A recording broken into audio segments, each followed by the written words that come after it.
Olá, sejam bem-vindos e bem-vindas ao canal Bar História. Hoje temos a honra de entrevistar Sônia Menezes, professora associada da Universidade Regional do Cariri, a URCA, e editora-chefe da Revista Brasileira de História no biênio 2023 a 2025. A professora Sônia é coordenadora do programa Prof. História, da URCA, e do projeto Negacionismo, contemplado no edital Mulheres na Ciência da Fundação Cearense de Apoio ao Desenvolvimento Científico e Tecnológico, a FUNCAP.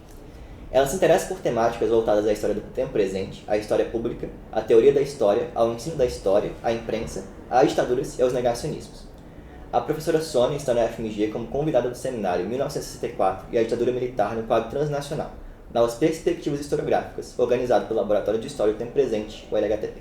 Em essa produção acadêmica, destacamos os livros Operação Geográfica, O Golpe de 1964 e a Folha de São Paulo, e constitui um desdobramento de sua tese de doutorado defendida na Universidade Federal Fluminense em 2011 e foi editado pela Intermeios em 2017, e a coletânea História, Memória e Direitos, publicado pela Letra e Voz em 2018. Relatamos também o artigo Os Vendedores de Verdades, o Dizer Verdadeiro e a Sedução Negacionista na Cena Pública como problema para o jornalismo e a história, entre 2010 e 2020 e 2021, e o editorial Apontamentos sobre o uso de AI na produção e na comunicação de pesquisas, de 2023, ambos publicados na Revista Brasileira de História. Esses dois últimos textos serão o tema principal da nossa conversa. Professora, muitíssimo obrigado por ter aceitado o nosso convite. Eu que agradeço, é um prazer estar aqui conversando com você.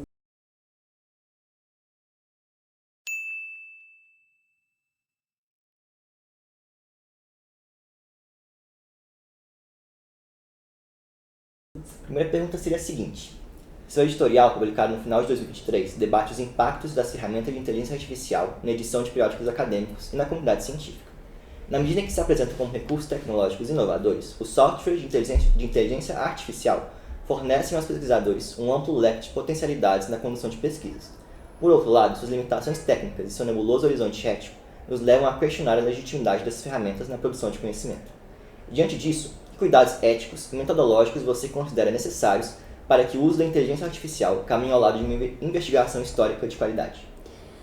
Obrigada, Felipe, por essa pergunta. Eu acho que o tema da inteligência artificial na produção de periódicos hoje talvez é o tema mais importante que tem se colocado nos últimos anos, né? que sobretudo apareceu agora, né? De forma muito contundente a partir de 2021, 2022, né? Quando a gente tem notícia da emergência dessas inteligências artificiais de alto impacto, né, que são altamente eficazes no seu processo de construção de respostas, de elaboração de textos, de produção de metodologias, de produção de programas científicos. Então, isso tem trazido grandes desafios para essa produção de periódicos, né? Existe uma reflexão internacional sobre como os periódicos irão lidar com essas ferramentas a partir de agora. Elas são incontornáveis na medida em que elas já estão sendo utilizadas por vários pesquisadores para os mais variados fins. A inteligência artificial pode ser uma ferramenta fundamental na pesquisa científica, ela pode ajudar enormemente nos processos. Isso já tem se comprovado, pesquisas na área de química, medicina, biologia, né? Na tecnologia extremamente avançada que os diversos campos científicos têm colocado em movimento a partir do uso da inteligência artificial, que tem atuado de maneira muito contundente num processo até mesmo de aceleração de produção do conhecimento. Por outro lado, existe uma parte ainda muito nebulosa desses usos, né? A gente chama isso da opacidade da própria ferramenta. Os processos de identificação, até onde um pesquisador utiliza, isso pode ser visibilizado dentro da pesquisa. Por exemplo, existe uma grande discussão sobre como a inteligência artificial, ao estilo do ChatGPT, consegue elaborar suas respostas a partir de um gigantesco banco de dados que está disponível e sem qualquer citação desse banco de dados. Então, por exemplo, quando o ChatGPT, que é uma empresa produzida por a OpenAI, que é uma empresa internacional, uma empresa estrangeira, chega em cada país, ele consegue reunir e lidar com essa quantidade em cada nação de dados enormes, né? E de modo que os países, por exemplo, e os pesquisadores, enfim, não têm qualquer controle sobre como esses dados são utilizados. Esse é um ponto importante, né? Há um controle dessa informação utilizada por essas empresas que não é compreendido, é um controle muito opaco. E o outro problema decorrente disso é o fato de que os usos dessas informações que são retiradas, por exemplo, quando o pesquisador utiliza como o ChatGPT, por exemplo, né, esse tipo de linguagem que é uma linguagem que a gente chama aprendizagem de máquina, que é uma linguagem altamente sofisticada, é muito difícil nós detectarmos esse uso. Então, o que tem se discutido hoje, né, na verdade, esse debate está muito no início. Muitos periódicos têm tentado construir princípios éticos no uso dessas ferramentas. Por exemplo, uma das orientações que tem sido debatida é o fato de o pesquisador necessariamente informar até onde ele usou a ferramenta, se foi como recurso metodológico, se foi, por exemplo, para corrigir um artigo, se foi para ajudar na produção, na escrita do artigo, porque existe esse movimento, esse uso da ferramenta para utilizar para a escrita. Então, enfim, há uma série de fatores que, sem dúvida, vão modificar, né? Eles irão modificar muito significativamente a comunicação científica, mas não apenas a comunicação científica, a própria produção do conhecimento, né? Então, eu acredito que todos os periódicos, a gente fala mais especificamente de história, né? Nós vamos precisar pensar coletivamente como nós iremos estabelecer esses critérios de uso dessa ferramenta, até onde ela vai poder ser utilizada, como ela vai ser visibilizada, enfim. Então, são vários desafios importantes aí. Em seu artigo de 2021, publicado como parte do dossiê Negacionismos e Usos da História, você mobiliza os conceitos de modos de veridicção e regimes de verdade, propostos por Michel Foucault. A partir dessas noções, você argumenta que a emergência de uma nova onda negacionista na década de 2010 é o resultado de uma crise dos modelos tradicionais de dizer a verdade. Como a teoria Foucaultiana nos ajuda a refletir sobre as noções de verdade, negação e falseamento? E a partir dela, quais diagnósticos podemos traçar sobre o fortalecimento das narrativas negacionistas no cenário brasileiro? É muito interessante, né? A gente tem, não apenas eu, mas existem vários pesquisadores que têm procurado nos últimos anos compreender, né, entender essa onda negacionista, né? A gente tem pesquisadores como Arthur Ávila, Nicolás, Caroline Bauer, né? Então, muita gente que tem Ana Carolina Barbosa. Então, a gente tem refletido muito, né, de quais os caminhos para entender esse processo que a gente assistiu nos últimos anos, dessa emergência que a gente tem chamado de negacionismo. Inclusive, o próprio conceito de negacionismo ganhou uma certa, a gente pode dizer, uma apropriação muito intensa, né? Um certo desgaste do próprio conceito, né? Às vezes a gente pergunta o que não seria negacionismo nessa onda tão intensa de falseamentos de notícias, enfim. Então, eu acho que tem um elemento bastante relevante da gente pensar, para a gente pensar, né? E como é que Foucault pode nos ajudar a pensar também essas questões, é que essa onda de falseamento e de negação que a gente tem assistido nos últimos anos, é importante destacar que o negacionismo não é exatamente uma mentira elaborada, ela é mais complexa do que isso, o conceito, a prática é mais complexa do que isso, mas não há dúvida de que dentre muitos fatores, como também questões políticas, como a emergência de grupos de direita, enfim, nos últimos anos que a gente tem assistido, a gente pode dizer que o processo acelerado de transformação na circulação de informação nessas 2 primeiras décadas do século XXI ajudaram muito para desestabilizar uma certa compreensão da ideia de verdade ou de um regime de verdade, aí pensando em Foucault, que nós operávamos ao longo desse século XX como um todo, mas que ele remete a temporalidades mais recuadas, né? Então, Foucault ele trabalha muito com essa ideia de regimes, né, de determinados processos de construções discursivas, de séries discursivas que acabam se sustentando dentro de temporalidades mais amplas. Então, a partir desses regimes, ele vai lidar com modos de dizer a verdade, né, que ele vai chamar isso de modos de predição de verdade. E esses modos de dizer a verdade, né, de dizer verdadeiro, eles acabam circulando dentro de determinados regimes hegemônicos de verdade. O que a gente poderia chamar um regime hegemônico de verdade. Por exemplo, a própria ideia de verdade que emerge do saber científico, né? Isso seria um regime de verdade que nós operamos, aí já para fazer um recorte mais preciso, para a gente entender um pouco essa relação com o negacionismo hoje, é a maneira como os campos científicos, os campos disciplinares organizaram, né, os seus pressupostos de verdade, de construção discursiva de poder, né, a partir disso, de posicionamento de discursos, enfim, nessa sociedade. E aí, nesse momento que nós estamos vivendo, nós percebemos que essa disputa, ou mesmo essa centralização que era articulada a alguns locais específicos, ela se fragmentou, né? Ela tem sido disputada nessa cena pública de forma muito intensa por vários sujeitos que se propõem a dizer a verdade também, a concorrer. A gente pode dizer que nós temos modelos concorrentes de verdade que necessariamente não obedecem a esses pressupostos, mas que identificaram isso como uma possibilidade importante de intervenção sobre o conhecimento e na cena pública, né? Então, nesse sentido, quais foram os principais discursos que foram, vamos dizer, atingidos, ou os principais lugares atingidos nessa onda de questionamento da verdade? Nós temos os campos disciplinares, os seus produtores, os seus sujeitos autorizados a essa produção discursiva, como professores, cientistas, os próprios campos disciplinares.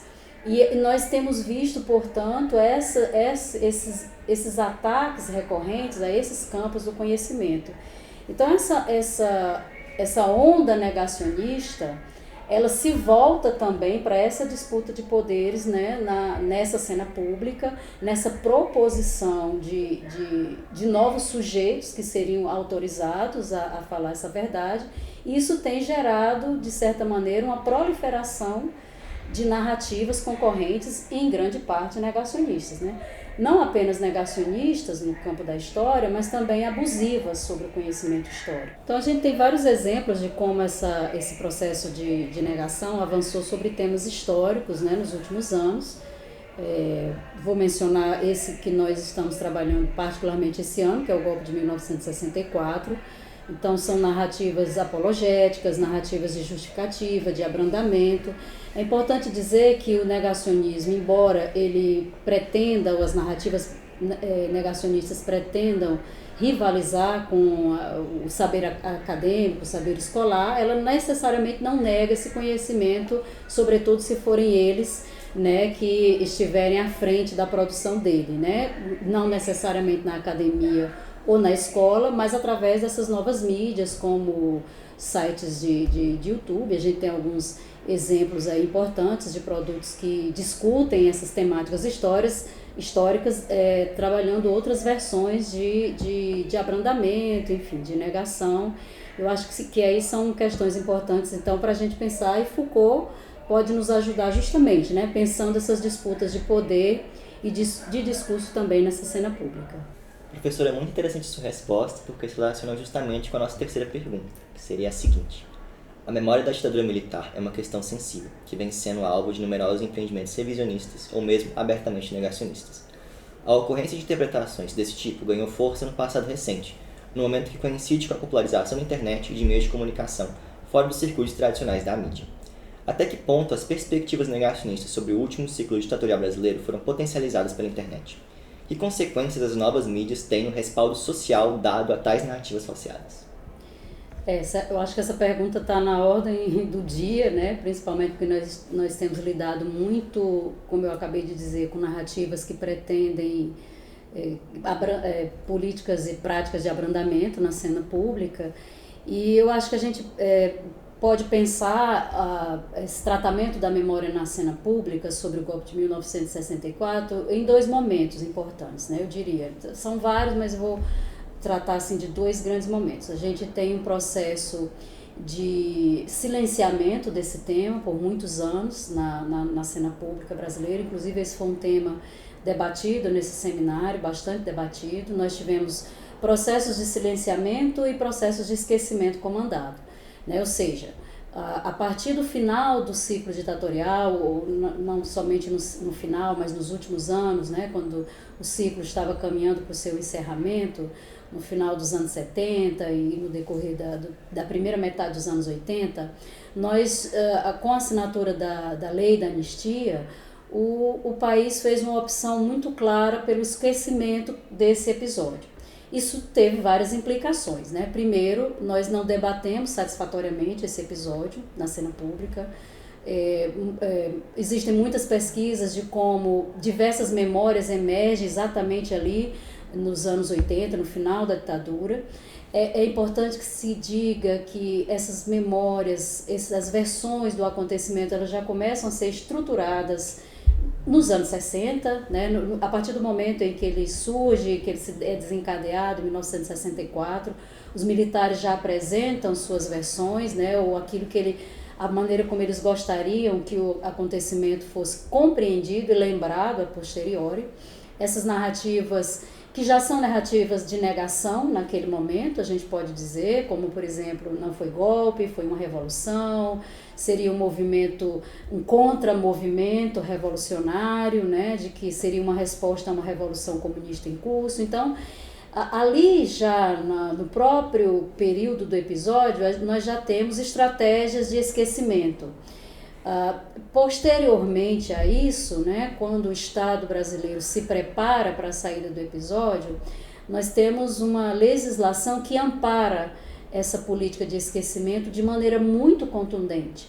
Então, a lei da anistia no Brasil, ela não funcionou como uma porta para a justiça, que possibilitasse o debate, por exemplo, a punição de agentes do Estado envolvidos em crimes de assassinato e tortura, todos foram anistiados. Então, em lugar da lei da anistia atuar para a justiça, ela atuou para a impunidade. Então, esse é um marco muito relevante, porque nós vamos arrastar esse peso da impunidade ao longo de todo esse período democrático que nós nos encontramos, pós-ditadura, reverberando. Então, como é que ele funcionou? Ele funcionou, por exemplo, na reafirmação de muitos discursos que justificaram o golpe.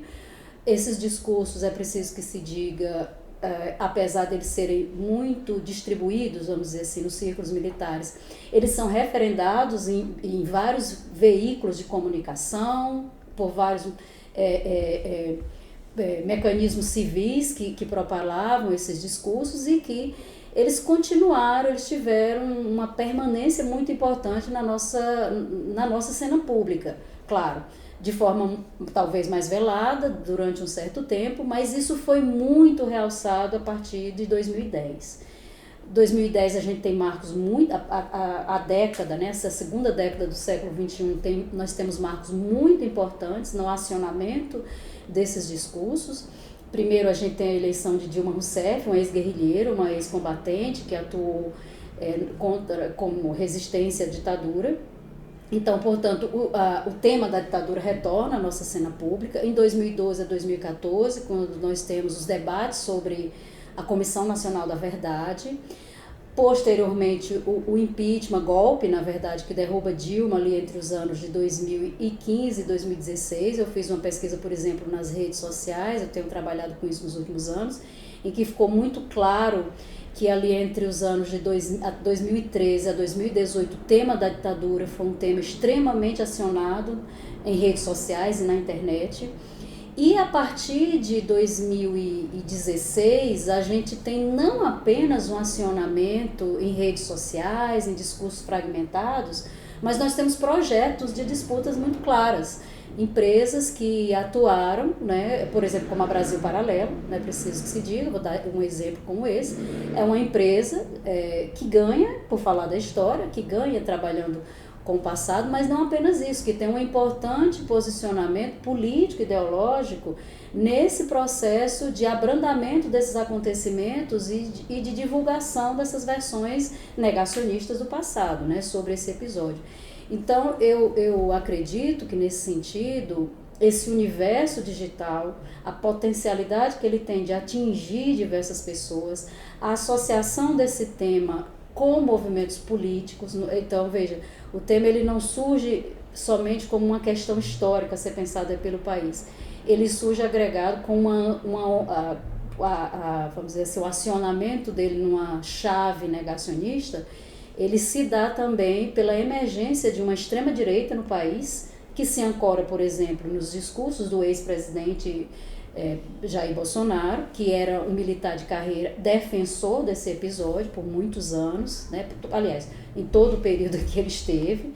Isso é muito relevante, esse aí é um personagem importante para que o tema ele comece a ser capturado nesses discursos de direita e ultradireita. E o que nos apresenta o cenário que nós temos hoje é que o tema da ditadura militar é esse campo aberto de disputa entre esses grupos de direita, extrema-direita, que se aproveitaram em grande parte da potencialidade das mídias digitais para apresentar e fazer valer essas novas versões, né? Que são muito perigosas, inclusive. A nova onda negacionista a qual você se refere no artigo não acontece em um vácuo. O ganho de força de tais narrativas marcadas por falseamentos é o resultado de um tempo histórico no qual essas interpretações encontram guarida em meio a setores influentes da sociedade brasileira, alcançando até mesmo os mais altos cargos da hierarquia política. Como historiadora e editora-chefe de um dos principais periódicos acadêmicos brasileiros da área de história, como você enxerga o papel das revistas científicas no enfrentamento dessa realidade? Eu enxergo como fundamental, né? Eu acho que as revistas têm um papel muito importante na divulgação de novas pesquisas, de pesquisas atualizadas sobre esse tema, né? Inclusive é interessante a gente ressaltar que nos periódicos a gente consegue enxergar essa renovação e essa produção mais recente de pesquisas que historiadoras, vou falar mais especificamente do nosso campo da história, né, tem desenvolvido. Então, eu acho que nesse sentido, as revistas acadêmicas, científicas, elas podem fornecer ferramentas muito importantes para esse debate, porque a gente tem dois desafios. Eu acho que é o fortalecimento dos periódicos, né, que a gente torne esses conteúdos muito mais acessíveis, né? Inclusive na academia, estimular, né? A gente tem debatido isso muito no Fórum de Editores, tem sido uma preocupação como fazer com que os artigos, né, sejam mais trabalhados, inclusive na graduação, porque são pesquisas fundamentais que têm sido realizadas, resultados de teses, de dissertações, né, dos últimos trabalhos que têm sido realmente realizados. Eu acho que esse é um ponto relevante. Existe um segundo aspecto que tem sido muito debatido e estimulado hoje, aqui é um exemplo disso, né, o que a Vária faz, que é a comunicação científica, né? É como trazer esse conteúdo, que a gente pode dizer um conteúdo mais especializado, produzido por profissionais, por pesquisadores, né, que alcançam metodologias e temáticas extremamente complexas, mas ao mesmo tempo fazer com que esse conteúdo que é tão relevante consiga atingir mais pessoas, né? Além do espaço acadêmico, do espaço escolar, né? Porque a gente tem essa conexão academia e escola, é sempre fundamental nós não nos esquecermos que esse conteúdo reverbera na educação básica, mas não apenas, ele reverbera também para a grande sociedade. Então, de forma geral, o nosso desafio é, portanto, fazer com que esse relevante papel das revistas consiga atingir cada vez mais pessoas nessa esfera pública de debate, porque os principais problemas hoje que nós temos identificado é justamente essa emergência de outras narrativas que suprem também uma certa carência de busca de conhecimento que essa sociedade tem. A gente sabe que existem as bolhas, que existem dificuldades para a gente pensar, existem os direcionamentos dentro desse universo digital, mas não há dúvida que construir estratégias para que esses conteúdos das revistas atinjam mais pessoas será muito relevante para a gente pensar também essa mudança de pensamento na nossa sociedade. Para terminar, eu queria que você refletisse brevemente sobre o que significa ser mulher e editora. Na sua opinião, o fato de haver, ao menos na área de história, uma quantidade significativa de periódicos comandados por mulheres pode ser considerado sinal de uma certa divisão sexual do trabalho intelectual? Cabe aqui lembrar que o trabalho editorial é árduo e muito pouco valorizado. E como podemos, a partir dos periódicos, lutar contra essa desigualdade de gênero que marcam a vida acadêmica? Essa é uma pergunta complexa que não tenho como responder, talvez em tão curto tempo, mas eu acho que esse é um dado muito importante, né, que hoje, pelo menos na área de história, eu não tenho dados de outras áreas, mas há uma predominância de mulheres na edição das revistas e periódicos da área de história. Eu não tenho como falar em termos de dados, como eu disse, né, concretos, em que medida a gente pode pensar nessa divisão sexual do trabalho, mas não há dúvida que essa predominância pode nos indicar, sim, determinados lugares, né, que as mulheres são chamadas a ocupar dentro da academia, o que não deveria ser pensada dessa forma. A gente tem que pensar justamente essa possibilidade ampla do lugar das pesquisadoras atuarem para além de lugares determinados, né?